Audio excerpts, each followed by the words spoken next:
Well, good morning, good evening, good afternoon, wherever you're joining us from around the world. Welcome back to Creation Conversations, and we're slightly muddled up again this time because I'm in the US with you, and we really are all around the world.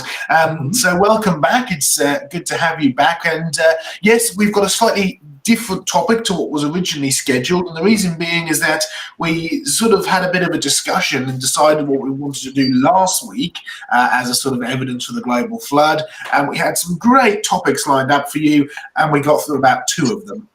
So we've come back for a second shot at it. So evidence for a global flood part 2 will be going in, and Glenn, we've been joined by a visitor this week. A visitor that likes floods, and watch for him.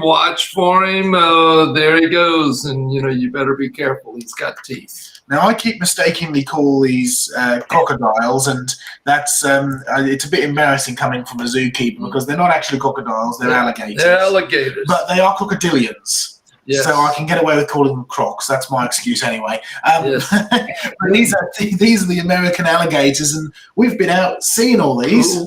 We didn't have to go far. I'm looking right out there, and there's the swamp right there outside the window. Now, most of you who follow Creation Research know that our main base in the US is in Tennessee, but we're not in Tennessee at the moment. We're not in Tennessee. Where are we? We're in Louisiana, and we're in the Atchafalaya Basin, which is the largest swamp in North America. It's over 2,200 square miles, and I've learned that it used to be larger. And that's bigger than some countries, so it's quite a big swamp. It's a pretty big swamp. Now, we've been looking for crocodiles or alligators. We've been looking at turtles. We've been looking at giant rats and owls and giant rats with bodies about that long is what we saw last night. I got some good film of it, and we've been doing all and it's been a wonderful experience to come and get close to some reptiles, especially the alligators, and see all of this. Yes. And I've thoroughly enjoyed it, and there'll be a whole video coming out of that later. But you wanted to bring me here for one particular reason, to do with the swamp. What's that? Well, it's one of our favorite theories that we've been talking about, showing evidence that it doesn't hold water, and that is that they say that coal comes from swamps. And that's been bothering me since I've spent a lot of time in my youth in the swamps, and I've got a brother-in-law and sister-in-law that live here in the swamps. So we thought, well, let's come down here and let's go around and dig and look for this coal and talk to the locals and ask them about this coal. So big thank you to Randy, your brother-in-law, who's not only given me some amazing experiences out on the boat, but also we interviewed him, we've interviewed a few others about this question of coal, and they all get very surprised when we ask them, is there coal is there coal in the swamp? Well, they look at us as these foreigners, what do they know? There's no coal in the swamps. So we've got a little video to play here, which, by the way, there's a whole program coming a little bit later. We've taken loads of footage of film and all sorts, but these are just a few clips which I had on my phone, right? So it's very it's not huge quality, but it's a couple of minutes long. It'll give you a little bit of a taster of what is to come. So we'll show that to you in just a moment. But first, a reminder that I am now here in the US. We've got a couple of weeks of ministry all nicely lined up, but I will be here until middle of March. So if you want Creation Research to come and visit you, myself and Glenn, then you need to organise it with your local church. Let us know, and we'll be able to come. So get in touch. Thank you very much, Sam. There it is up on the screen. You can see the email addresses there. info@creationresearchusa.org comes through to Glenn, and you can see you can email me personally as well. But do get in touch, because we're here until the middle of March, and we've got plenty of research and stuff lined up, and we'd love to come and visit your church. Well, we're going to show a very short video. It's only a couple of minutes long, but it'll give you a little bit of a taster of what I've been up to for the last 2 days, and it'll also give you a little brief bit at the end, which we talk about coal as well, as to this question of being in a swamp. So here we go.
G'day folks, it's Indiana Joe, and we're testing that idea that coal forms in swamps over millions of years. And we're here today in a swamp in Louisiana, and Dr. Glenn Wilson has dug up some of the soil. Now this is where the coal is supposed to be forming, but what's inside here, Glenn? You got a nice soil profile. You've got organic matter, but there's no coal. It's just soil. So it's just turning into soil. It's not turning into carbon. It's not turning into coal. And over here, we've got Randy, and you've lived here in the swamps all your life?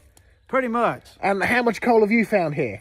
None. None at all. So the real key thing is something else has to be responsible for coal formation. It's not forming in this swamp, and especially when you find fossil trees in the coal. Have a look at this tree here that's fallen down. It's not turning into coal, it's just being destroyed, and very quickly as well. You see, if you want to get a coal formation, it's all about the right process and nothing to do with time.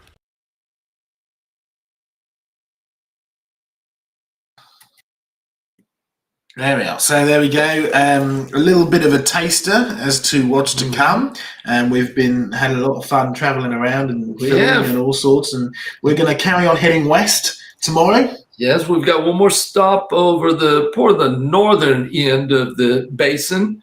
And it's a little bit different. It's a lot of black water, a lot of very high tannic water. Very beautiful section of the Atchafalaya Basin. We're going to try to fly the drone again over that area. We're not going to get out and get in the swamp, though. No, not enough time this time.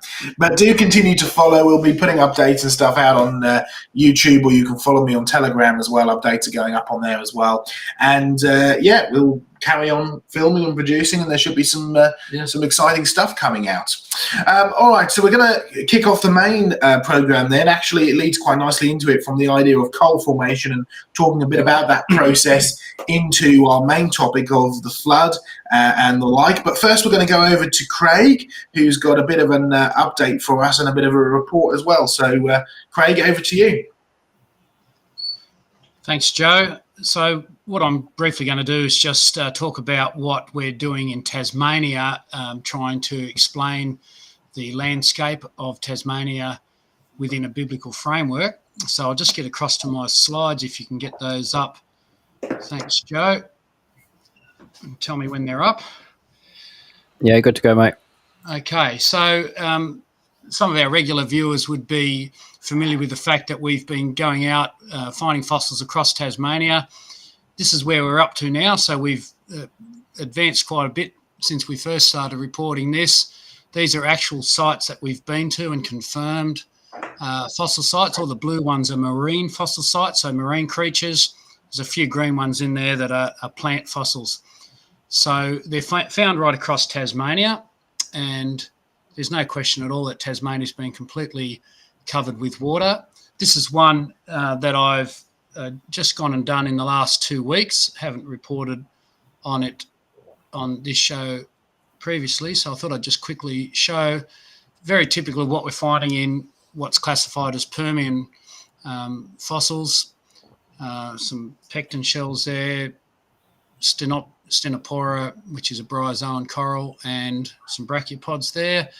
That's in the centre part there at Bothwell at about 450 metres elevation. So the question is, how do these fossils get to that sort of elevation in the middle of the state? These marine fossils that have clearly been living in the ocean. This is a map showing with the black circles sites that we haven't been to but are known to have fossils from the literature, and we're going to go and hopefully visit most of those at some point. Obviously, the ones further away from us are the ones that are a little bit harder to get to regularly, but we'll try and sorry, that's a phone guy from the background. So those sites are all pretty well marine sites as well, and it's not completely, all of the sites that are out there, of course. This is from a local museum, the Queen Victoria Museum, and that map there is just basically showing that the general scientific community accepts that Tasmania has been underwater. The dark blue there on the eastern part of Tasmania is showing as deep a sea in this particular time frame. So they're saying this is millions of years ago. and the greyer part is shallow sea in the western sort of half. We basically believe that that's all been part of the global inundation at the time of Noah, and we'll just talk about that in a moment. So this is part of the simplified presentation of what Tasmania's got in a large part of Tasmania, not all of it, but a large part of it. We've got the base rock there, and there's a huge layer of mudstone and then sandstone in a lot of places over the top of that. This mudstone sandstone deposit is thought to have been up to 2 kilometres or even more thick. These are what we would call flood sediments, primarily flood sediments. This is a map from a paper that I found that shows what is classified as Permian deposits, Permian mudstone and shales across Tasmania. This is where they're exposed, but the actual layer is believed to be that. And that's quite a large area when you consider that Tasmania is the better part of 100,000 square kilometres. So how do we get the landscape that we've got to in Tassie? Well, the secular geologists, the scientific community, believe that dolerite intrusions have come from deep in the mantle, gone along through cracks in the sedimentary layers, spread out. These are huge layers, so it's believed that the entire central plateau of Tasmania was from one dolerite intrusion like this, and that has lifted up a lot of the areas of Tassie, and that there's been massive erosion and faulting through that. That's removed most of the sandstone above the dolerite, not all, but most of it. And we're going to look at where did all that sediment go. And this is the resulting landscape. So you have a pushed up mountain with dolerite on the top. It's faulted, that's faulted up, and there's been faults downwards as well, a downward displacement of the landscape. And you're left with dolerite capped hills and dolerite capped mountains, various valleys where you've got exposures. In the blue, you can see the exposures of mudstone that you come across. It's where we find quite a few fossils, and the brown sandstone as well. And then this is just showing this scree can fall down off the dolerite over the brown sediments there, and you've got features called organ pipes, which are fracturing of the dolerite volcanic rock as a result of the ice and snow in the ice age that followed the flood. Within a couple of 100 years after the flood, there's been the ice age, and that certainly covered Tasmania, fractures those rocks. And we're just going to have a look at some of these dolerite mountains on a video just in a moment. But here's a cutting, or actually a quarry in the side halfway up one of these mountains, showing how the dolerite volcanic boulders, the scree they're called, has tumbled down off the mountain and has come over the top of the sedimentary layers behind one of our fossil hunting crews standing there. That's in the centre of Tasmania. Now, dolerite is called the rock which makes Tasmania by an expert in dolerite whose name is David Lehman, wrote a book by that name, Dolerite, the Rock Which Makes Tasmania. Covers 22% of our land area, but it actually has 40% if you include that which is just underneath the surface at a shallow depth. So therefore, it's about 30,000 square kilometres. So Tasmania is basically regarded as the leading place in the world where you find dolerite. But an interesting little fact on it, dolerite's called deceitful stone. So some of these evolutionary scientists that believe it's been there from millions of years ago, largely in what they would call the Jurassic period, over 100 million years ago, I believe that has deceived them, and it's all a result of fast processes which they actually accept. So we're just going to see a very brief video showing some of these features from our walk up on the Walls of Jerusalem National Park. Joe, if you can just play that now.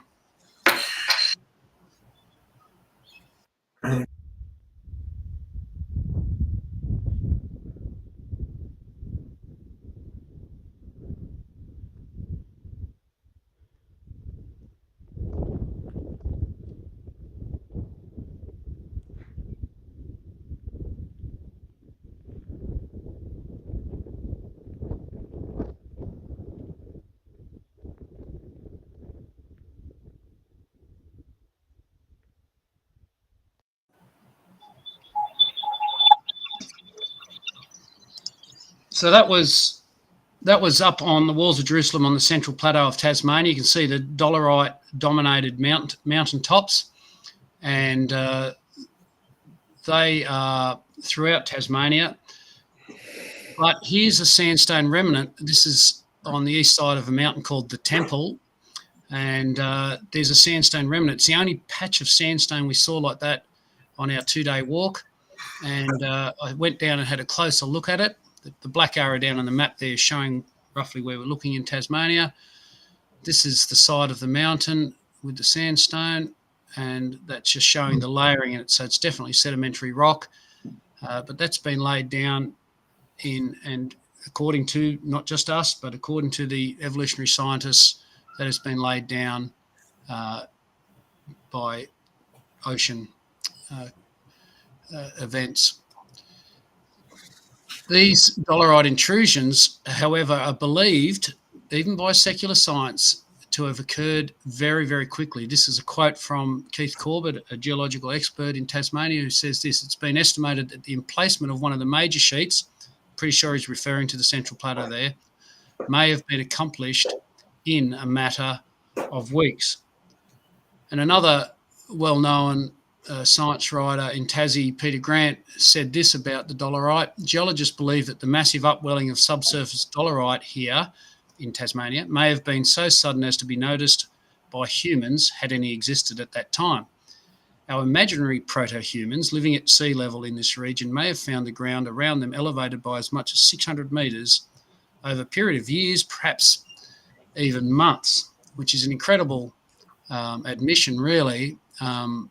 And of course, there were humans alive at that time. They just happened to be floating in a big boat full of animals. Mm-hmm. Now, this is all over Tasmania. This is another mountain, the one circled in red there in the southern central part of Tasmania, that our fossil hunting group went and explored, called Mount Mueller. It's quite a high peak, well over 1,000 metres. Dolerite poking up through it, and here's a lake there, and it's called Fossil Lake. There's sedimentary marine fossils at 1,000 metres right here in the centre part of Tasmania. So all of the sandstone, if it was there in this particular place, above this has gone, and this is left with sort of mudstone fossils. But where is the sandstone gone if it was over in this part? And we certainly know it was in other parts of Tasmania. Well, these are just some of the fossils before we get to that, showing catastrophic dumping. They're all mixed up. Permian fossils, bryozoans there. It's catastrophic dumping of marine sediments. This map is showing where some of the major drainage systems are in Tasmania. We're going to concentrate on the northern part, which drains a very large proportion of Tasmania. And this is accepted by the general science community, that they've drained off into a basin called the Bass Basin, which is a faulted basin. It's a rift valley that's faulted and dropped and continued to drop, apparently. And it's massive. It's 10,000 metres deep, so 10 kilometres deep, and has an estimated volume of 100,000 cubic kilometres, which in American terms is 24,000 cubic miles. And this is completely full of sediments, and it's got a lot of coal in it. So Joe's just told us that coal doesn't form slowly in swamps. But if you look at the center, I don't know if my arrow is showing up on there, but this center coloured geological stratum sort of map, you'll see the black parts are the coal layers, and these are as deep as 2.5, 3,000, over 3,000 metres down. This is very deep. It doesn't make sense to me that these have been gradually accumulated over time rather than they've been buried catastrophically. And just look at the brown coloured strata there as well, and note in the key that that's claystone and silty claystone, which I think Joe and John would confirm is regularly associated with coal. That's obviously sediments. Can you see the Yes, next to the butter bee? wasp. Now we're just going to briefly go 1,000 kilometres north to my home territory where I grew up, to Newcastle, which is north of Sydney. And these are some photos from John, some of the work that he's done there. You get sediments in the cliff lines there on the edge of the coast, and there's volcanic ash, so volcanic activity is associated with it there as well. You've got the polystrate pine trees, and a profile, geological profile, shows the black bands there is coal. If you look closely on the right-hand side, you can see the claystone is there as well. So you've got very similar processes 1,000 kilometres north, and John would say that he's seen that, and he can confirm this, has seen that from Tasmania right through to northern Queensland. So this is a massive event. It's happened quickly. Even the dolerite uplift was very fast, as admitted by secular science. We just happen to believe that all of this event has taken place during the flood and in the post-flood period. Okay, so that's what I had to present. I hope that gives people a bit of an insight what we're doing in Tassie with some of our investigations and research. And back to you, Joe. In fact, Craig, can I just get you on full screen at the moment? Because I've got one question I want to ask you. Can we have Craig? There we are. Okay, Craig. Now, you remember one time you were high up a mountain and I just happened to get a phone signal through to you, and you told me about a funny stick-looking thing, and I said, go back and get it. Oh, yeah. Okay, now that was in the Permian marine limestones, correct? Or such mudstones? In the mudstones, yeah. Right, so it turned out to be what? A timber, yeah. Timber. So again, as we said last week, one of the best evidences you can go looking for is not just the presence of seashells, but the mixture of land creatures and seashells, which are undeniably flood-based. The land material of plants has been washed in. So is that now in our collection, Craig? Yeah, it is. And actually, I've got another one on display in the museum, which I found in a quarry in Hobart. Quarry just absolutely full of marine fossils. And there was a large piece of charcoal timber mixed in with it. And that was right there in the deposit with the marine creatures. So we have got that one on display. And yet that's what you don't read in most of the secular textbooks, which are just concentrating on the marine deposits. So if you're listening out there and you want to go and confirm research like this, go looking for the things that shouldn't be there, the ones that are definite flood deposits. And in fact, Craig, you and I had a big discussion yesterday on the use of the word Permian. And I made a point that I've often made to my students: you can't see Permian rocks. You can see rocks. Agreed? Yeah.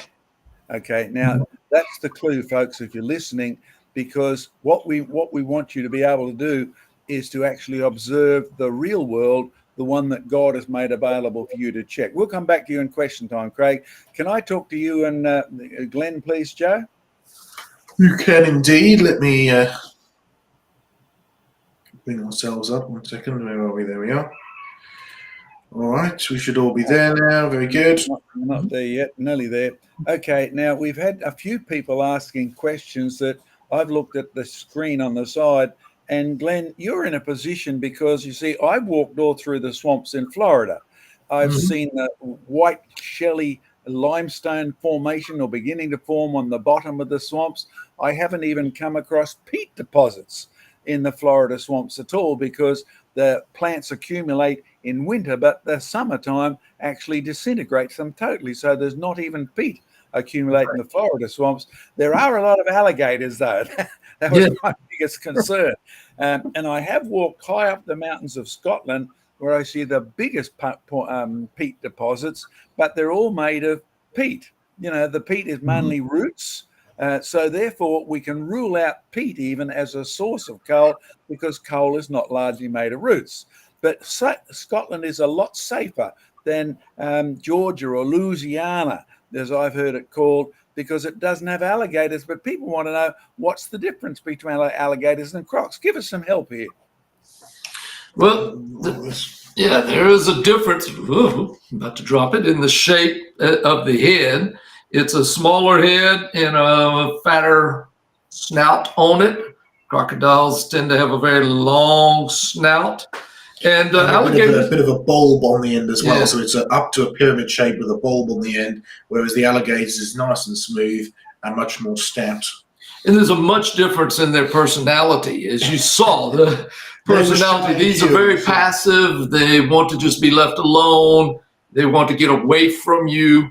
And so they're very harmless unless you start feeding them, and then they develop some bad habits. And it gets to the point where you'll know straight away, just from the look of it, whether it's a crocodile or an alligator. But if you get up right close to it, another way of telling, let's hold it up here.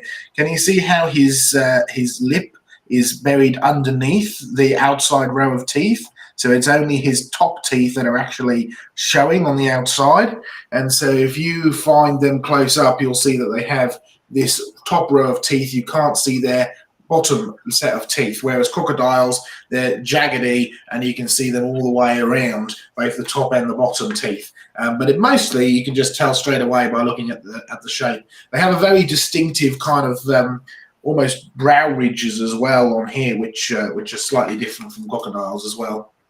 And just one last definitive question. Now, I've eaten crocodile. What's alligator meat taste like? Well, it's glad that you asked, because Joe, what did you have for dinner last night? Yes, amongst other things, interesting things, we had some fried alligator, and it was well, I've had crocodile before. It was slightly fishy, not too quite jerky like. Yeah, but pretty fried tasty. is not my favorite way to have it, but it was very good at the restaurant. Right, very good. Yes. Over here, crocodile meat's described as tasting like chicken, so therefore dinosaurs are theoretically tasting like chicken, according to the experts. But enough of that now. Back to me full screen, please, Sam. I'll take the next section here. Then we'll have a Q&A. Okay, now you remember the little interaction I had with Craig about Permian? Just a bit of history about the two words. Dolerite is named as a deceitful stone because, as somebody who spends a lot of time out in the field, I'll be honest, it's really hard to distinguish from diorite. The black specks, the white specks, the grey specks, you really do get confused. So the dolerite is regarded as looking so much like the other one, it's hard to pick. But it certainly is dolerite in Tasmania. Now, the Permian bit, remember the point that I made? You can't see Permian rocks. You can only see rocks. So you're a creationist out there. You're a Christian. You are given a world that God has given you eyes to see, ears to hear. And yes, even geologists use their mouth to taste rocks. If you want to distinguish volcanic rocks, chewing them is one of the best ways to go. Or if there's volcanic glass in a clay, to determine whether the clay at the bottom of the coal is volcanically deposited, you can actually chew the clay's normal medicine, by the way, but don't take the ones with the volcanic glass in. So you've got to be able to use all your senses to do this, but you want to see Permian rocks, go to Perm. That's where they get their name. Perm in Russia. Why did we end up with an English a word that actually comes from Russia? It's a town there, and it ended up in the English so-called geologic column. That's because the Tsar and the King of England were all related to each other. And so one sent his best expert over to the Russians and said, come and study these unusual rocks. So they went to Perm, said, yes, these are unusual enough to actually give them a separate category and they were put in the geologic column. Warning, warning, the man who did this, Charles Lyell, etc., are out to destroy your belief in Noah's flood. So that lovely geologic column, which appears in the textbooks, Carboniferous, Permian, etc., the one that Lyell and the others had in England, actually is a drawing in a textbook. Go to Perm to see Permian rocks, but why do you call them that in Tasmania? Because of the correlation of the same sort of fossils, minus the bits they leave out, like the timber. That shows it's a flood deposit. And you see this all over. Now, I'm going to give you 2 bits tonight before we have our first question on recognizing rock layers and recognizing flood deposits, and then checking up on the order of the rocks with an example that will absolutely astound you and still doesn't get much of a recognition anywhere on the planet. Okay, let's see if I can bring my slides up here, Joe. Can you put my ones up there? Okay, that's good. Okay. All right, so there's my subheading. There's our main website, creationresearch.net. Hit Q&A buttons for anything you want from there. And why aren't we moving, Joe? You need to bring your own slides up. These are just on the screen, John. Right, Go down to PowerPoint. Have I turned them off then? No, they're still on. You need to go down to your PowerPoint and bring up your PowerPoint. Okay. I thought I'd done that. Does that work? Yes, there we go. That's great. Excellent. Now, remember, Charles Lyell was out to get rid of Noah's flood, and God is out to remind you that he is not only creator, but the judge. And the classic name associated with the flood is Noah. In the 600th year of Noah's life, in the 2nd month, the 17th day of the month. Note the precision. The same day were all the fountains of the great deep broken up. Violence, catastrophe, mixing of rocks and fossils, and because the flood is the first event which is going to make fossils. It rained for 40 days and 40 nights. That's about 1600 years after Adam, and we've had many discussions on how old Noah was when the flood started. In the 600th year of Noah's life, in the 2nd month, on the 17th day of month. Now, how precise is that? He wasn't just 500, he wasn't just 600, you've got the months and the days. And again, it repeats, the fountains of the great deep were broken up. Probably the water that was buried originally the water covered the whole earth, and then the land underneath was raised up. So if the water came up, the land came up, the water went down. And again, I repeat, the rain was on the earth 40 days and 40 nights. Let's go to Tennessee in winter. I like Tennessee in winter because it's so easy to do geology. But I didn't find this site. That young lady did. Yep, Bob Powell's daughter, when she was a teenager, led Uncle John, that's me, to find, look at these fossils, coalified land plants, definitely in the sandy limestone. Let's keep going. You see there's distinct layers of sand and there's distinct layers of black carbonized limestone, all in the one cliff face. There's Bob Powell. Oh, what's he got? Well, can you see the white spots there? They turn out to be fossil shells, but they're fossil shells mixed with beautifully preserved, carbonized. Well, we've got tassel ferns, we've got all sorts of plants, and you can see the American coin there for scale. Oh, do you see the shell at the end of my finger? You see the mixed up plant bed? But this shell turns out to be a brachiopod. Now, brachiopods, there were hundreds of varieties of them in the geologic column. Around the world today, there's limited numbers of species, even though there's massive numbers of some of those species, like off the Australian coast. We've got brachiopods. You've got them in between the North and South Island of New Zealand.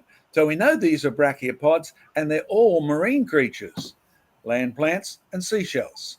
That's what Craig was finding up in his rocks. But these ones here are at the top of the Tennessee, basically you could call it the coal fields there. Of course, they don't have Carboniferous in Tennessee. They've swapped over to Pennsylvanian because Pennsylvania is where they first studied these. But Americans always have to do their own things, particularly after they changed the spelling and got rid of the English grammar in half of their language. Seashell, land plant. Okay, Upper Mississippian. Why Mississippian? Because it was studied first in Mississippi. You want to see Mississippian rocks? Go to Mississippi. You want to see Permian rocks? Go to Perm. But the picture that appears in the textbooks never tells you about this mixture. That's the mixture that Craig found in his so-called Permian rocks. Of course, in England, Mississippian is classified as Carboniferous. Why Carboniferous? It's got carbon in it. The reverend gentleman who invented that name was just telling you what was there. So hint, hint, wink, wink, nudge, nudge. Those of you watching, those of you who want to do research, then look for what's actually there. Isn't that a beautiful view, by the way? That's in summertime, full of ticks and chiggers. Yeah, little blighters they are. But I'm actually at an old abandoned quarry, and it's in the Bangor limestone. But Bangor, I've traveled the world many times. Thank you, Lord Jesus, for free miles and airways tickets and supporters who'll actually pay our costs. Bangor is in Wales. All right. There's one of our supporters. You can see the big rubble pile. And yes, we've worn out plenty of jean, underpants, and pants getting down some of these cliff faces. But look what, the rock's full of crinoids, sea creatures. Okay, now we started in Western Tennessee in these same beds. Now we're in Middle Tennessee, and we've got coral. We've got land plants side by side. And I'll tell you what, we've come across a few nice rattlesnakes in this old abandoned quarry too. We've got tassel ferns, carbonized, coalified tassel ferns. Look, there's the actual plant turned to at least a 1/4 inch thick of coal. Wow. In the limestone, by the way. Limestone, not even related to swamps in most people's minds. Limestone, seashells. But this is full of seashells and full of coalified land plants. Now, let's go to Wales. That was the Bangor limestone, which is exactly named after Bangor in Wales. Okay. Now, the interesting thing is, see that bed? Oh, there's 3 or 4 beds there. You can actually see some repetition. Thick layer, thin stratified layer, thick layer, thin stratified layer. When my driver first drove me into this pile here, I said, stop. He said, why? I said, in that layer just up near the top, we'll find land plants in limestone. And the land plants will be coalified. He said, how would you know that? I said, I've seen this bed in Tennessee in several places. Now, this is what Derek Ager, and I'd again encourage you to read Derek Ager. He is fabulous simply because he left his university chair and he traveled the world to see what was really out there. There's some big beds. Okay. I saw that bed. I said, I recognize that sequence. That's over there in Tennessee. Let's go check. Here we are. Oh, look, exactly the same land plants, exactly the same seashells. Now, land plants and seashells mixed across the globe is an unbelievable quantity of debris in which sea creatures and land creatures are mixed. Even if you get rid of the sea by, it's compressing continental drift and all that sort of stuff, it's still an unbelievably impressive, humongous amount of land plants and coal. And you can easily recognize that lovely Y shape, which is a characteristic of only one group of plants. And you can recognize the seashells because brachiopods are still here. Wow. We're in Bangor in Wales. And get close up. Can you see the coalified, or see those little segments, the plant going across the top? Those little segments with the stripes going parallel to the plant edge tell you this is a horsetail rush, an equisetum. So we have land plants and seashells. No, where equisetum grow, you don't get brachiopods in the present world. Equisetum is still here. Most of the brachiopods are gone. Equisetum live on the dry land in the wetter parts, the swampy parts. I know that because you see some of my friends own land in Tennessee, and every summer when the rain comes, up through the concrete paths come these little horsetail rushes. Drive you mad. They've got silica in it, and they can get strong enough to, well, they really ruin your concrete path. They will come up anywhere, but they're land plants. And yes, they enjoy the edges of the swamps too, but they don't grow in the sea. Seashells? Yeah, look, the outlines are there. Seashells, land plants. Where have I seen this? Yes, praise the Lord. I've had enough energy, strength, and free tickets and people who'll sponsor me to go everywhere in the USA. And by the way, please, in America, if you're looking for Joe, then get in touch with them now and say, we will actually support you to come over here. I've seen them from the Gulf of Mexico to Nova Scotia. Yes, when I see words like Newcastle, that's where they found coal. That's where the word Carboniferous was invented. So when I spotted Newcastle right down on the edge of the Gulf of Mexico, I said, I'm going there. So I actually drove in a car all the way.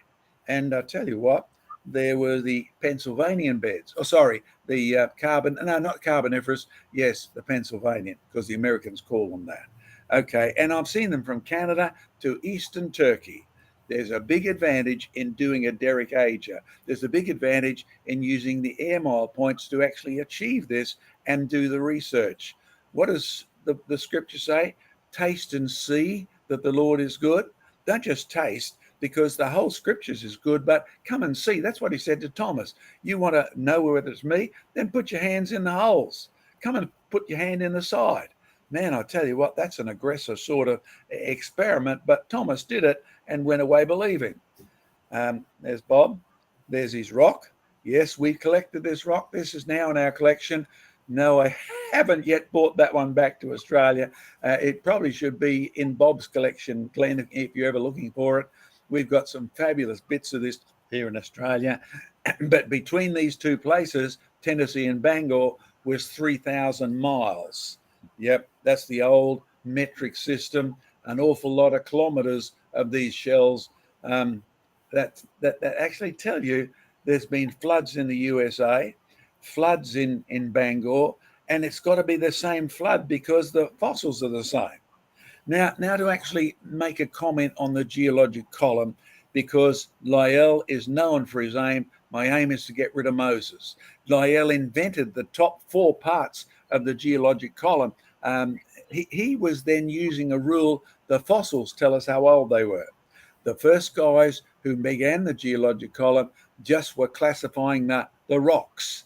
What's near Newcastle? Carboniferous. What's over there? And William Smith, the guy who gave us the maps of where the geological rocks were, actually was a 6-day Noah's flood believer. Read his whole history. Okay, John Mackay. A road cutting, fairly recent road cutting. We're in middle western Tennessee now, or middle Tennessee heading west. Okay, look at the fossil content. We're in the Mississippian Fort Payne limestone. Now, okay, can you see the corals? Can you see the horn corals? Can you see the layered limestone there? That's just a photograph sitting on the top surface of a rock as it's eroded away. Now, there's what we're looking at. Chattanooga Shale, Fort Payne, Mississippian. Chattanooga, Devonian, Fort Payne. Hey, hang on, something's wrong here a little bit, because I learnt the evidence was the other way. Mississippian doesn't ever come below the Chattanooga, and there's no evidence of these messing up at all. They're unbent. Let me keep going. You see, here's eastern Tennessee. The Fort Payne, the limestone up there, is on the top. And the Chattanooga, and look, there's my helper for scale. There's his friend further up to show you that these are all nicely flat. But here, the Chattanooga is below the Mississippian. That's the order you find it in the geologic column. Can you see something? Between eastern and middle Tennessee, the order has changed, with not any evidence of rock movement at all, and leaving a puzzle that you won't read about in the textbooks, because the geologists who believe in the geologic column, they don't know what to do with it. But that's very real. You can go there and check it yourself, but you won't read about it much in the textbooks, because the textbooks are based on the belief that the fossil order gave you the order of events in time. As I said to Craig, you can't see the Permian, you can see the rocks. And when you go looking for the rocks, all of a sudden you discover what Joe discovered when that geologist took him up the east coast of Norwich, etc. The rocks don't always come in order. I remember standing with a professor of geography looking out over the snowy mountains. I'd just been up into Australia, highest coalfields. and we were having a good discussion. And she said to me, "What rocks do you see?" And I said, "Well, based on my experience, these are all Silurian." And she said, "How would you know that?" I said, "Well, they're made of the one stuff. They erode the same, and this is how they erode, even though I haven't been over where you're looking." And she said, "Well, I'll let you in a little secret. Over there on the right-hand side, the rocks are in the wrong order." I said, "What do you mean?" "Well, over here, you've got the Silurian on top." She said, "Over there, you've got the Silurian underneath, just like here." So these are not exceptions. Norfolk, Tennessee, in Australia. And then she let go what I regard as a little bomb. I take it as her word because she was the professor and I was her student for the moment. She said, "You've just been up into the highest brown coal fields, haven't you?" Now, these are sort of anywhere up to supposedly 40 million years old. And I said, "Yes." She said, "They found a Aboriginal canoe in the coal." Now just pray that I'll be able to continue looking for that because it's disappeared from the records. But she knows about it. And in a couple of weeks' time or more, we'll be showing you some really unusual Aboriginal stuff that came out of the coalfields. And it should, well, perhaps it's not Aboriginal. Perhaps there were different people here just after the flood. But that's too provocative for the moment. Okay, let's just do the last little bit of here. Start in Ontario, Canada. What are you looking at? The same rock that we saw down in Tennessee. There's yours truly, looking at it. I mean, we're up near a place called the Kettles because of those funny big round stones that are there. But it's exactly the same shale. It's got exactly the same fossils of marine stuff as well as, radioactive shale. Hey, pretty neat. You'll find this stuff, it's a characteristic of this Devonian shale. When you go down to Tennessee and Kentucky, you find it all the way down. You can actually track this bed, even if you know nothing about geology. And yes, I personally have driven from Canada all the way down to here and stopped and collected specimens. Drives people who look after me mad. Oh, there's the plants. And you can use these plants because they're all, this is down on Old Highway 70 in Tennessee now, and you can use the direction of the plants to tell you which way the water was going. Plants, seashells. Look at these white seashells on the bottom there. There it is again. Eastern Tennessee to Middle Tennessee, Fort Payne's on the top, limestone, Chattanooga shales underneath. And underneath that, by the way, on the other side of the lake, there are fossil trees in the Devonian. Tut tut, wasn't supposed to be there, but it was and still is. But you find all of these plants beautifully buried and carbonized intact, not just squashed and messed up, but carbonized so you can recognize the individual fossil plants by name. In fact, look, there's Vance Nelson. When he was a student down, he was just a colleague of mine for many, many years, and still is up there in Canada. But here we were on a field trip, land plants. And hey, I knew what those seashells were because that's one of the brachiopods that still lives in Australia, Lingula. That's a characteristic brachiopod up here. But land plants, sorry, the land plants shown there don't exist in Australia at all. They used to. Land plant, seashell, fabulous specimens, Lingula shells. If you put these at hundreds of millions of years old, you've definitely proved evolution hasn't happened one bit. Lingulas are still here. There's the Chattanooga shale as you head up the side of the valley in Tennessee.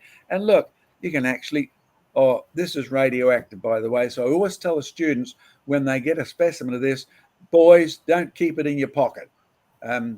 It's true that radioactivity here is not exactly the safest to keep in your pocket.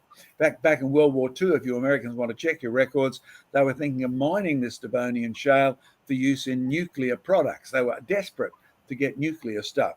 And you still probably could if you could afford to dig up enough of it. But you see, this stuff goes right across the top of Scotland, and that's why they built their nuclear reactor power stations up there. Yep, little known secrets that slip out every now and then. Look at that coalified plant. Land plants and seashells in Tennessee, Western Tennessee, land plants and seashells in Canada. In fact, just mapping what we've done in the USA. Look, I've driven all down that section there. I've been right over the Middle West. I've been further west, and you can follow it everywhere.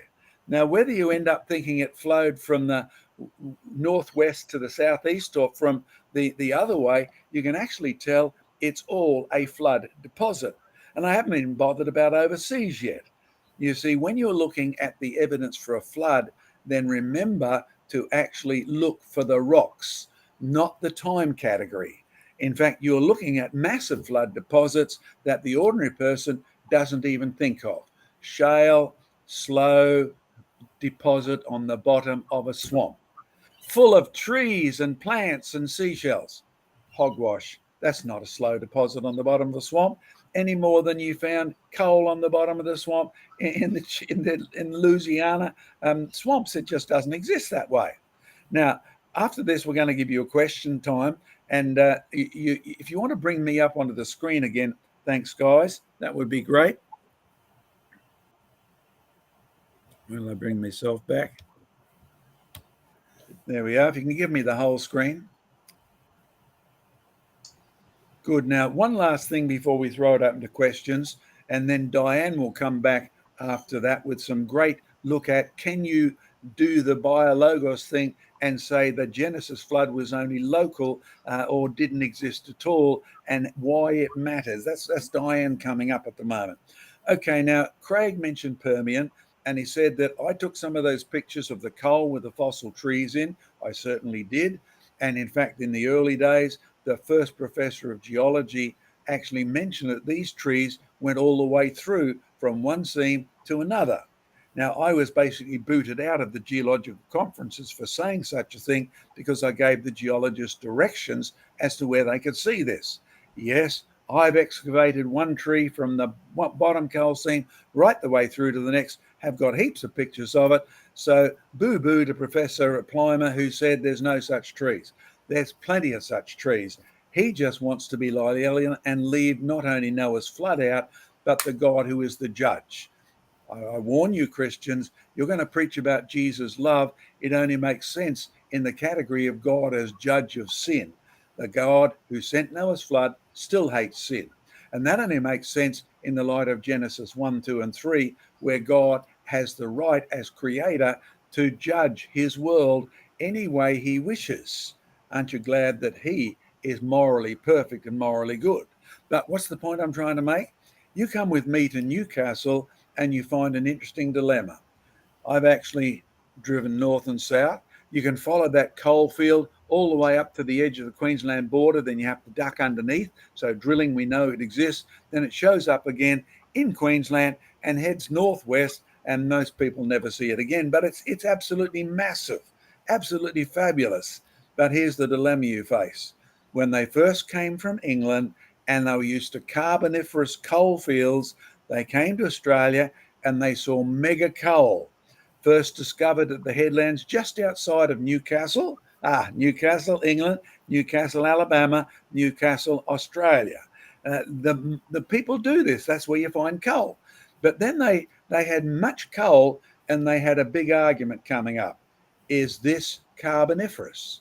Because how did you classify something? If it looks like the rock, if it's got the same fossils, then you must call it the same thing. That's the rule. But sooner or later, they discovered, as I discovered by getting in my car, stopping at every cutting, every coal mine, in the days when it was no trouble to actually gain access. You didn't need all these safety, security checks and everything, and asking and collecting. As you head west, you discover, all those nice vertical polystrate trees, the lepidodendron trees and things like that. And then they discovered that, hey, they only start at this level. So they decided this could not be carboniferous. They would have to put it up to Permian. And so where is it? Well, I can take you to parts of it, and you would swear on a stack of Bibles in a court of law or in a geological conference, that's carboniferous. But then if you go a bit higher, you can actually say, no, it actually looks like the rocks from Pern. But if you come with me and Joseph on our field trips, he can tell you that we found thorns there. He can tell you that there are plenty of seashells in that stuff. So you look for what's actually there, not what label it gets in the textbook, because the textbooks are so prejudiced with two things: leave Noah's flood out, Charles Lyell, my aim is to get rid of Moses. But Moses is not just Noah's flood. Moses is about God who is judge. Moses is about God who is the creator. So please don't think we are being prejudiced. We're just telling you what our belief system is, and they are not. So if you're doing geology, force them to the issue. Yep, you'll have to gain a few skills in debating to do that, but it's really worthwhile saying, why haven't we been told about Noah's flood as part of the naming of this? It'll produce some interesting reactions, but make sure you do it after you get your degree. They don't like students showing them up at all. All right. Anybody else got any comments there, or do we go straight to questions? Your choice, Joe. I think we should finish up with Glenn reading a little bit of scripture, which rounds this bit up nicely. And then we'll throw it open to a few questions and come back to Diane before we begin to close things down, because we've got about half an hour or so left. So, Glenn, over to you. Yeah, we've talked about the floods and about the waters everywhere, and I'm going to read a passage from Psalms 29. It says, "Give unto the Lord, O you mighty ones, give unto the Lord glory and strength. Give unto the Lord the glory due his name. Worship the Lord in the beauty of holiness. The voice of the Lord is over the waters. The glory of the God of glory thunders. The Lord is over many waters. The voice of the Lord is powerful. The voice of the Lord is full of majesty. The voice of the Lord breaks the cedars. Yes, the Lord splinters the cedars of Lebanon. He makes them also skip like a calf. Lebanon and Syrian like a young wild ox. The voice of the Lord divides the flames of the fires. The voice of the Lord shakes the wilderness. The Lord shakes the wilderness of Kadesh. The voice of the Lord makes the deer give birth and strips the forest bare. In his temple, everyone says, glory. The Lord sat enthroned at the flood, and the Lord sits as king forever. The Lord will give strength to his people. The Lord will bless his people with peace." So it talks about God as king of the flood and how he destroyed the trees and just made them skip. It says like a calf. And that's the explanation that we have is for the formation of coal. And by the we'll be way, talking some more about that. We will indeed. That word flood there, because a legitimate question would be, well, which flood are we talking about? And the word flood there, which is the word marbul, is only ever exclusively used to talk about the flood that is found in Genesis. So you can be completely assured that it's the same flood that it's talking about here, and it's God who sits king over the flood, and it talks about how at his voice these waters came. Any final comments, John, before we go to questions? No, I think that's enough said for the moment. So questions, there's plenty of them. Over to you, Sam. All righty. Well, we've got to do some super thank yous first. So we've got a super chat coming from Douglas Boffey for 2 British Buckaroos. Just want to be first. So you were first. Congratulations, Douglas. You win the prize today. Doki Doki coming in soon after for 149 US Buckaroos. A banana. Just a banana. We've also got a further super sticker from Douglas Boffey for 10 British Buckaroos. A video game controller evolved into a muscled version of itself under the word level up. We've also got some more. Doki Doki again coming in with 149 US Buckaroos. 3 evergreen trees. We've got super chat coming from George Bond for 20 Aussie Buckaroos. We don't have crocodiles in the southern areas of Australia, but we do have a more ferocious species. We call them logodiles. I would assume that's just a very, very big crocodile. We've got a super sticker here for 5 British Buckaroos. A hippo character runs at high speed, his legs forming a ball-like blur. I'm assuming it's a hippo version of Sonic the Hedgehog. I'll just go with that one. We've got a super chat for 2 British Buckaroos from Douglas again towards your next pair of jeans. 2 British Buckaroos there. We need another donation, Sam, for his underpants. Don't tempt them. Don't tempt them. They will do it. It's 149 US Buckaroos, a sparkling diamond from Doki Doki there. And I'll just swing by just to see if there's anything else. No, but knowing my luck, Doki will probably beat me to it. Right, okay. So, question coming in from Doki. Has Joe seen the giant ark in Kentucky? Not as of yet, although I have been invited there, and we may fit it in this trip. We were due to go there in 2020. Our main rep at the time in the US was going to take us there as a sort of a family visit, but they closed it 2 days before we were due to go because of COVID, by which point I was running around trying to get home anyway. But haven't been yet, but we may make it there. But we're trying to focus and fill up on ministry at the moment, really. And I've been a couple of times, 2 or 3 times, and it's on the agenda to bring Joe there. Watch this space.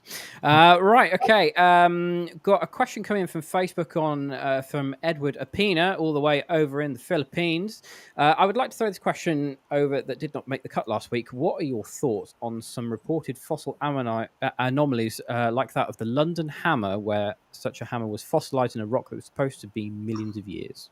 Well, I'd better take that one because I've been to see it quite a few times. But I'll suggest a competition, since Douglas said I wanted to be first to make it a nation today. Congratulations, Douglas. But we were talking before about a possible competition. Anybody who wants to be first to donate 100 buckaroos, we would love to have a competition right now, particularly to help Joe out with the finance in the USA. But yes, having been down to Biloxi, having done quite a few experiments, one of the creation groups paid my way down there 1 year to actually test all the dinosaur footprints and you name it. And I know the guy who found the hammer. I've been to check where it was found and all those sort of things. The hammer itself is real, right? It's a real actual hammer. It's an old-fashioned mining type hammer, make it yourself sort of thing. And there's no doubt about it. It came out of a location where they said it did, but the location was a crack. Right now, here's what happens, and you can run the experiment yourself. Go down to the beach, go out to the country, drop an iron hammer with a wooden handle down the crack, and come back in 20 years. What you find is, if it hasn't rusted away, it will do the opposite. It will form concretions of iron all around it, right, and even weld it into the rock, so that if you were to dig that up, you would think it was part of the rock, but careful checking tells you this is what happens to any iron substance, and no matter what the composition of the rock is, etc., the iron itself will change the pH of the environment. The water coming down will precipitate more iron. Iron has a habit of attracting iron and other minerals as well.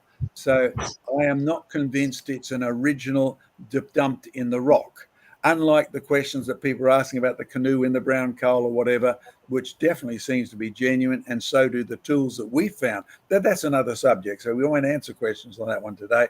But the iron one, I'm not convinced. If you do go down to Biloxi, by the way, and you see little brown dinosaur footprints climbing up over the rock, John Mackay made them. I took down chemicals that are derived from sewage outlets to actually see, could I stain the rock the same color as an alleged group of human-like footprints were made and dinosaur footprints had, because at those days they were dismissing them, saying they were just the result of sewage upstream coming down and staining the rocks. I have to report that the chemicals involved, because you might be surprised, the reason your poo is actually brown is iron, right? You are getting rid of waste hemoglobin cells and things like that. That's correct, Diane, isn't it?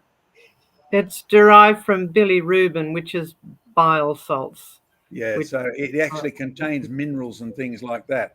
So I took those combination. The head of this geology group was creation group was a chemist. So I was supplied with a wonderful supply of ex-human type materials, and what actually came was the beautiful staining. We could duplicate it totally. So as I said, if you go down, you see little human footprints about that long and little dinosaur footprints, you can blame me. Please don't claim aliens or things like that. But we like to go and do the experiments. So again, to get back to the same subject, no, I'm not convinced that the hammer was an original deposit in the rock, even though the hammer itself is an actual, probably homemade mining hammer from way back. So it's good evidence that rocks can form very rapidly and wood can petrify very rapidly, but it's not an indication of it was in a millions of years old formation. No, not at all.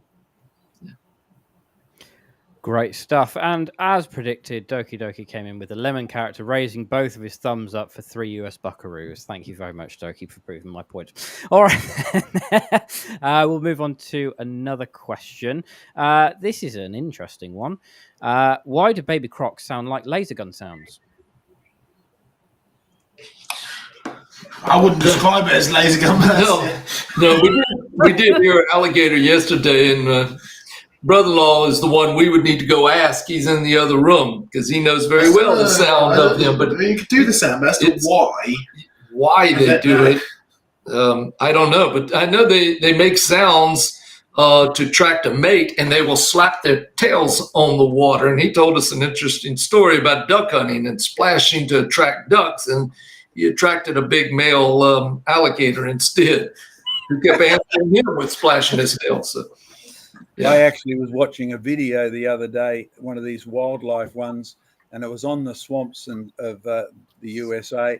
And they actually made that comment themselves because they put the microphone down towards a baby croc that exactly sounded exactly like the description there. Pop, pop, pop. And they didn't know what it was doing it for either. I certainly don't. And so anybody who finds out, tell Glenn before they eat him or attract big crocs or big alligators to the boat. Yeah, I'll go ask my brother-in-law because he lives here among them. He knows what they sound like. He's a wildlife artist and taxidermist, so he studies them very carefully. All right, let's have a couple more questions and then we'll go over to Desire. Okay.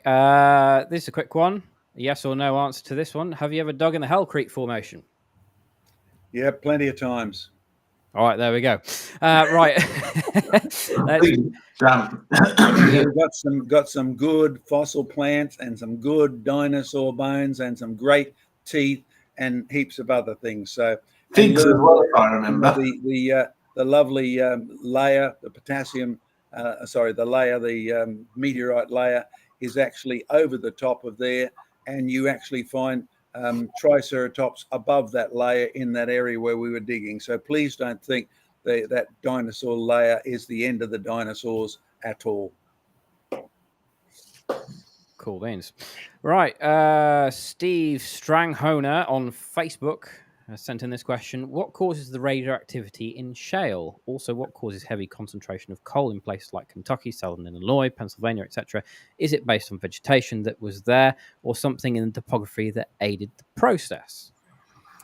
Okay. You want to comment first, Joe? Sure. So I'll comment on the coal and the like. One of the most common questions we get is, why do you find coal here or dinosaurs here and not other places? And I like to make the point that in many of these deposits, they are certainly global deposits, but that doesn't necessarily mean that they are found exclusively globally without any breaks. And by that, what I mean is, if you just take the UK as an example, right? If you want to dig up dinosaurs in Norfolk, where I come from, you can certainly do that, but you'd have to dig down through 1,000 feet of chalk. Because we know the deposits are down there. We've boreholed all the way down, and the Jurassic deposits with the dinosaurs are there, but they're just buried underneath 1,000 feet of chalk. So nobody actually does that, right? Likewise, if you come over to where the museum is in Oswestry, right, and it's mostly Triassic rocks around there, right, the sandstones, well, we can trace where the chalk was, and we know that the chalk used to be there, but it's all been eroded away. Now, that erosion is very large scale, so we're most likely talking flood runoff, but the deposit was there at one point. So when you're dealing with the geographical location of things, shall we say, it does pay to take a step back and go, okay, well, where are the deposits? Were they here? Are they still here, but are they still buried? What's the larger scale picture?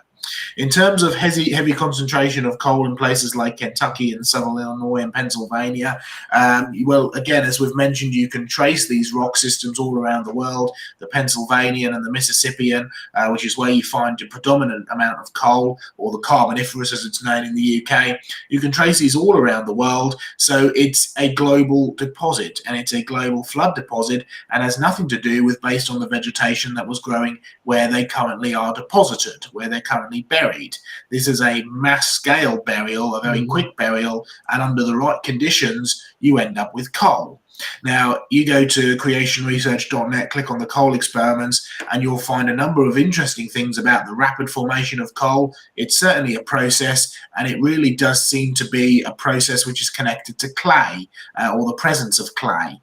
Now, if you get huge amounts of vegetation buried and it doesn't have clay present, that vegetation is either going to be destroyed or it's going to be fossilized in a different form. It won't form coal. So you've not just got the burial, or the quick burial, it needs to be under the right processes as well, which seems to be at the presence of clay, if you're actually ever going to get the coal in the kind of formations that we see around the world. Okay, I'll tackle the other half, the radiation bit, because most coal is not even considered as young enough to be dated by carbon-14. However, you can look up the Radiocarbon Journal and find quite a lot of specimens of coal that have been listed in there in the early days. It's fallen out of fashion now, but you'll actually find many coal seams do give a carbon-14 date because they're actually made of carbon, right? So that sort of follows through. The unusual bit is the microscopic uranium that is characteristic of the Devonian shales through North America up into Canada. And there are some places, because Joe and I have filmed right up some of these valleys, there are very few places where these radiation sources actually seem to produce much harm, but they actually do mutate the plants, right? So we've actually filmed the mutated plants up where the edge of the shale comes through, and there's some suspicion that it does account for some human illnesses wherever they live too long on that. Nowhere near as many as if you take the basements in Philadelphia and that are made of metamorphic rock that's got radiation in it. And if you make your basement out of that, the radon gas, which is one of the byproducts of uranium decomposition, gets into your basement. Being heavy there, it stays there. So that is a serious source of radiation poisoning. But it doesn't seem to happen with the uranium, whether it's because it's just blown away or whatever, we don't know. Nobody builds their basements out of shale. It's just not strong enough. But as to its source, you would need to erode massive amounts of uranium, massive amounts of granite, massive amounts of metamorphic granitoid rocks. And that would be one way of producing microscopic uranium, which will either come in with the water, but more likely deposited at the same time on a huge scale. So again, evidence of massive erosion somewhere else and mega deposition along with the fine silt that's here. Same as I talked to Craig yesterday, and the mega sandstones on the top of the mountains in Tasmania. There's one aspect which is usually never discussed, and that is for a cubic meter of sandstone, 1 cubic yard, a bit less than a cubic meter, 1 cubic meter of sandstone, you actually need 3 to 4 cubic meters of granite torn to pieces, and then the sand gets dumped in one place, the silty mud from the clay that comes from the Arcos is dumped somewhere else. Yeah, so that's what you get. Or you can get Arcos as another byproduct, like in Central Australia with the Ayers Rock or Uluru. Okay, back to you. Before we go on to Diane, we've got a very special treat here. We want to go back to the previous question just momentarily about the sounds that the alligator makes, because we do have someone here that can let people know what that sounds like. You want to introduce him? Randy? Come over here. Going to make us a sound for us? Into the mic, sure. Give us just a baby alligator? Yeah, or sound that the alligator makes. And what That's a about laser? That's a laser. They all like that. They all like that? They All sound like baby, that? Yeah. Even the adults, the older ones? No, they make some bigger sounds than that. Yeah. Can you hear it? Yeah. Oh, yeah. There you go. Thank you very much, Andy, for that. All right. You'll scare the kiddies. We'll go back over to Diane now for her section. So, Diane, over to you. Yes, thank you. We're going back to a question that we looked at briefly last week that originally came from a question about biologos. And while we were looking for, if I just get my slides to move, there we go.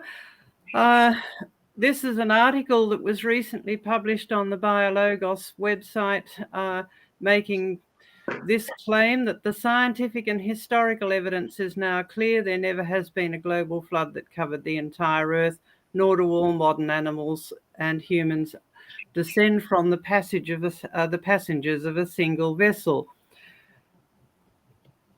Now, we had a question about this quite a while ago in 2016. So this has been something that Biologos has been banging on about for a while.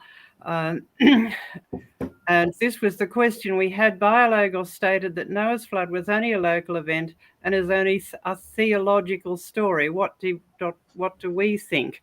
Well, you've heard a lot about what we think today and last week. If you missed last week's, there was more interesting evidence for a global flood. But in our question, which you can read on the Ask site, and we won't go into all the details here, but we did raise that there were 5 issues. What did Genesis actually state? Would a local flood make sense? What did Jesus and the apostles teach? And then evidence from world cultures and evidence from the earth. Now, you've heard lots of wonderful evidence from the earth in today's program, and there was some more in last week's program. So do go and have a look at that if you missed it last week. So I just want to briefly look at the second and third part of that of those issues. But first of all, what does Genesis actually state? Well, I suggest you actually read the whole 3 chapters about the flood. Just read it straight through. It is a plain narrative. But one of the key verses, I think, is this, where it says very clearly, the waters prevailed so mightily on the earth that all the high mountains under the whole heaven were covered. Now, we saw some of the mountain. I've been to Tasmania. It's quite a mountainous place. But as Craig showed, evidence that it was underwater. You've seen in the US and in Britain, evidence that high mountains were covered underwater with, and they've left fossils behind as evidence for that. Now, the Biologos article that we recently found also made this claim. Those who say the story portrays a global flood, for instance, are imposing that term on the text because the original audience had no evidence that the earth was a globe. Well, in fact, ancient people did believe the earth was round, and if you go back into our archives, we did do a program on the issue of the flat earth, and we made the point that ancient people knew that the earth was round, and in fact, some of them even set out to measure the diameter. Now, you don't bother to try and measure the diameter of something round if you don't already think that it is round. So do go back and have a look at that program for some more details of that. But let's go to the issue of, if the flood was local, does that make sense in the light of what Genesis actually states? Because there is a lot of detail. In fact, the year of the flood, and it was a year and 10 days, is the most detailed year in the whole Bible, and it's full of facts and figures. It's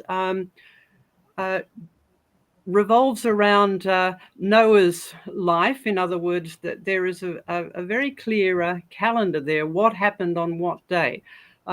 So let's consider some of the issues. If it was a local flood, does it make any sense? Well, for a start, would you need an ark? If it was a local flood, animals could simply migrate to the next valley in order to escape it, and the birds could fly away from the flood site. Now that means that more animals and birds could be saved, but the text clearly says that Noah was to take 2 of each kind, or 7 of the clean animals. But if it was a local flood, and remember that it was God who sent the animals to the ark. So if he could send animals to Noah to the ark, he could quite easily send them to migrate into the next valley and tell the birds to fly away from the ark site. And we do need to remember that God said to Noah that he was to take kinds, not species. So how many unique kinds would you have in one local region that would need to be saved if an ark was needed, if there was no way of saving particularly unique kinds in one river valley or one coastal region? So that decreases the number of animals and birds that would need to be saved. So you need to say, well, how big was the ark in order to save the number of unique kinds that you may have in one local region, which would only be a small number. And just as a bit of a diversion, the ark was not a ship. It was actually more like a barge. I mean, well, that was its function. It didn't have to go anywhere. It just had to float. So this is a model that we have in our collection, and this is a photo of it sitting on the ground, Jurassic Ark actually, but it is a good reminder that the ark was not a ship. It was simply a means of preserving the animal life and Noah's life, so it just had to float. Now, it did have to be seaworthy, but the actual size of the ark, and this is just a model, but if we were to impose the measurements that are given very clearly in the Bible, 140 meters long or 450 feet, and that is the most conservative estimate because the original measurements, of course, are given in cubits. Cubit is about 18 inches at its minimum, but there were various kinds of cubits, and some of them were longer, sacred cubits and royal cubits. So this is the most conservative estimate. Now, that's twice as long as a jumbo jet. That's a seriously big vessel. Okay, 14 meters or 30 feet high and 23 meters or 50 feet wide. And so that is far bigger than you would need just to preserve the unique flora of one river valley, or the unique fauna, rather, of one river valley. Now, we also need to look at the length of the flood. And as I said, it's the most detailed year in the Bible. It clearly states the flood began the 17th day, the 2nd month of Noah's 600th year. And Noah was not told to leave the ark until a year and 10 days. That is a long, long time. And finally, we have this promise: never again. I will establish my covenant with you that never again shall all flesh be cut off by the waters of the flood, and never again shall there be a flood to destroy the earth. Now, if the flood was only regional, there would be quite a lot of people who could rise up and challenge that, and because there have been very large regional floods and very large times when big sea coasts have been covered by tsunamis. And this is important. The flood was sent as judgment. The Biologos article and various other articles I've read by some of these more liberal theologians say, oh, Noah's flood was just about a story of love and grace and judgment. But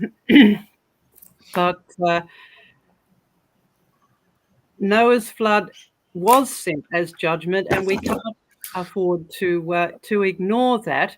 And we need to look at the testimony of Jesus and the apostles. What did they say about it? Because if it was just a local flood, but the way the narrative reads is a global flood, then the global flood story would be just a fairy tale. Now, you can accuse us of believing in fairy tales, but I would be very careful before you accuse Jesus and the apostles of believing in fairy tales. And Jesus has had a lot to say about judgment, because he is not only creator and savior, but he is also the judge. And you can read about some of the things he's said about judgment, particularly as he says that he is coming back as king and judge. And he firmly related his future judgment on the basis of a past judgment. And he says here in Luke 17, but it's also part of a discourse that's recorded in Matthew 24, just as it was in the days of Noah, so it will be also in the days of the Son of Man. So Jesus is linking his future judgment on the basis of something that happened in real history to a real person, to a real world, right? People were eating, drinking, marrying, being given in marriage up until the day Noah entered the ark. Then the flood came and destroyed them all. So Jesus firmly teaches that this was a real event in real history, and therefore you need to be aware that another real event in real history is going to happen. And this is the reason that the skeptics don't want us to believe in a serious judgment. Now, the apostles built on Jesus's teaching, of course, and we have Peter telling us that someday there will be skeptics who will come along and say, "Oh, the world isn't going to end by Jesus coming." That's a silly story. And why do they say that? Because they deliberately overlooked this fact. Now, notice it's not because of lack of evidence. They are ignoring the evidence that is there, some of the evidence that we've shown you in this program and last week's program. So Peter says they are deliberately ignorant, or they deliberately overlook this fact. And the facts are, the heavens existed long ago, and the earth was formed out of water and through water by the word of God. So they are ignoring creation. And then he goes on to say, and that by means of these, that's the waters, the world that then existed was deluged with water and perished. Now, he refers to the whole world was deluged with water and perished. The whole world perished. But by that same word, the heavens and the earth that now exist are stored up for fire. So there will be judgment, but it'll be a different kind of judgment. So God's promise back then in Genesis does hold. Not going to judge by flood, but he will judge by fire, being kept until the day of judgment and destruction of the ungodly. And this is what people are really running away from when they try to scoff at the truth of the scriptures.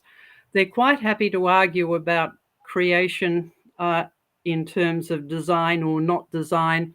They are quite happy to look at evidence for floods, but they look at lots of little floods. What they don't want is a creator who is judge and who sent a worldwide judgment and is coming again for a worldwide judgment as well. If we can come back to us now, I'm sure the others have something to add to that, and we can. Well, yeah, it's everything together. It's about time to wrap things up. But Sam, over to you first.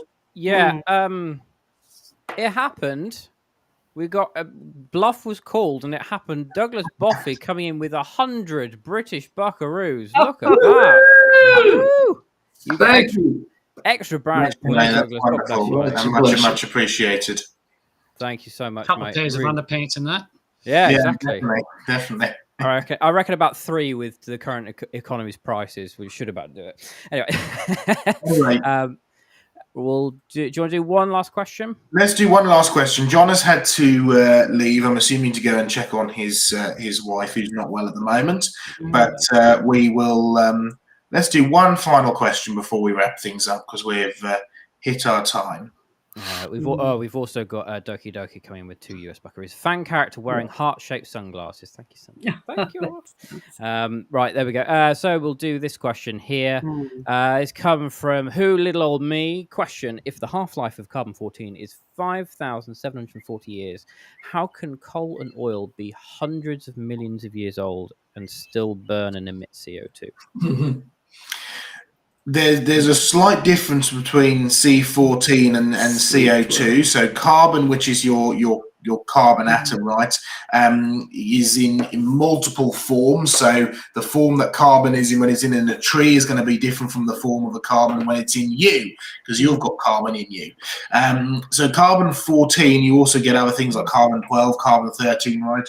It's effectively to do with your electrons and the way that they're interacting. So carbon 14 is the byproduct of decomposition in the upper atmosphere, which produces a radioactive material which is constantly trying to form equilibrium. It's just a small percentage. It's a very, much very, less than very 1%. tiny percentage, right? It's mostly C12. But you've got it fall down into the ground, and this radioactive, which is unstable, is trying to go stable, and so it decays, which then, depending on what organic thing consumes it, whether it's the grass or the cow or you, if you eat the cow, and you're slightly radioactive, that continues to degrade, and that's where the idea of being able to date it comes from. But carbon-14 is still a tiny, tiny fraction of the total carbon volume. Coal is a different form of carbon, which you, of course, can burn.